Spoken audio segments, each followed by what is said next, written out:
Vasuki life style சேனலுக்கு வாங்க. இப்போது மாம்பழ கேசரி பண்ண போகிறோம். மாம்பழ கேசரிக்காக இன்க்ரீடியன்ட்ஸ் எடுத்து வச்சுருக்கேன். அது என்னன்னு எடுத்து வச்சுருக்கேன் அப்படிங்கிறத பார்க்கலாம். ரவை 1 கப் எடுத்திருக்கேன்.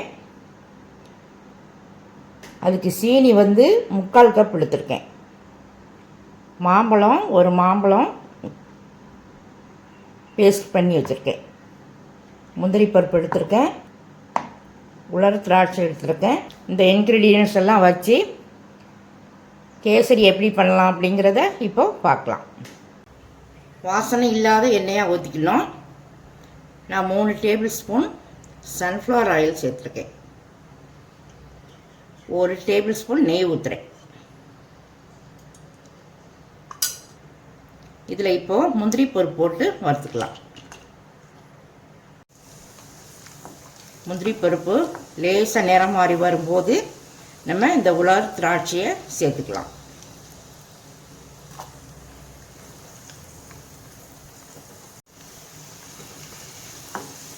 திராட்சை நல்லா உப்பி வருது, வறுத்தாச்சு. இப்போ இதை எடுத்துக்கலாம்.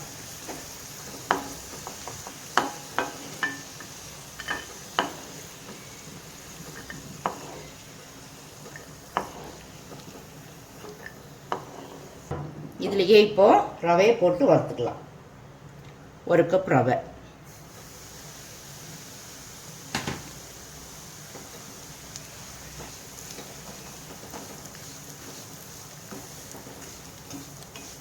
ஒரு 2 நிமிஷம் போல் நல்லா வறுத்து விட்டுக்கணும்.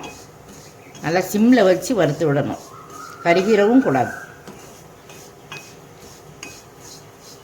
ரவை வெந்தா பிறகு நம்ம சுடு தண்ணி தான் ஊற்றணும், பச்சை தண்ணி ஊற்றக்கூடாது. தண்ணி இப்போ ஹீட் ஆகிக்கிட்டு இருக்கு. 1க்கு 2.5 கப் வீதம் இப்போ தண்ணி ஊற்றணும். அதுக்கு மேலே ஊற்றிடவும் கூடாது.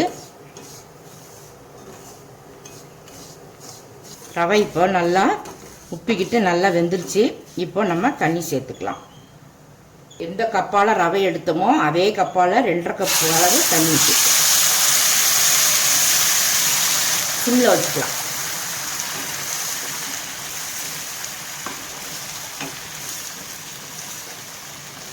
சிம்மில் வச்சே வேக விடுங்க. ஒரு 2 நிமிஷம் நல்லா வேக வச்சுக்கிட்டு தான் நம்ம சுகரை போடணும். முதல்ல போட்டால் ரவை வேகாது.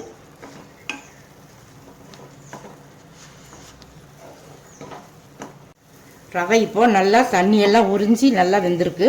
இப்போது சுகரை சேர்த்துக்கலாம். நான் 1 கப்புக்கு 3/4 கப் சுகர் எடுத்திருக்கேன்.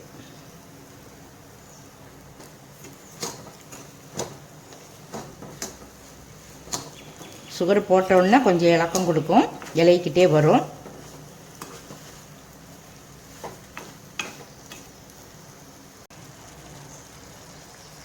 இதில் கொஞ்சமாக 1 பிஞ்ச் அளவு உப்பு சேர்த்துக்கலாம்.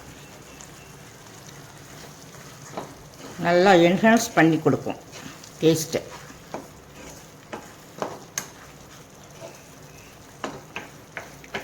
இப்போ நம்ம மாம்பழத்தை பேஸ்ட் பண்ணி வச்சுருக்கோம், அதை இப்போ சேர்த்துக்கலாம். 1 மாம்பழம் எடுத்திருக்கேன். 1 கப் ரவைக்கு 1 கப் மாம்பழம் போதும். மாம்பழத்தை சேர்த்து நல்லா கிண்டி விட்டுக்கலாம்.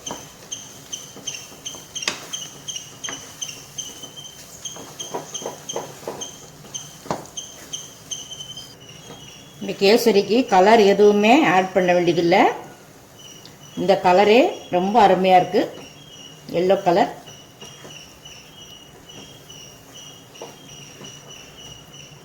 மாம்பழ கேசரி ரொம்ப டேஸ்டாக இருக்கும். இப்போ இது கூடவே கொஞ்சம் ஏலக்காய் பொடி சேர்த்துக்கலாம். ஏலக்காய் பொடி கொஞ்சமாக தான் சேர்க்குறேன். மாம்பழ ஃப்ளேவர் தான் இதில் ரொம்ப இருக்கணும், அதனால் ஏலக்காயை ரொம்ப தூக்கலாக போட்டுறக்கூடாது.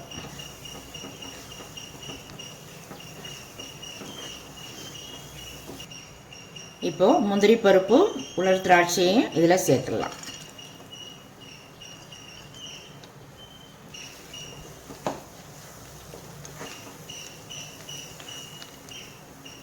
கேசரி பெர்ஃபெக்டாக ரெடி ஆயிடுச்சு. இப்போ ஸ்டவ் ஆஃப் பண்ணிக்கலாம்.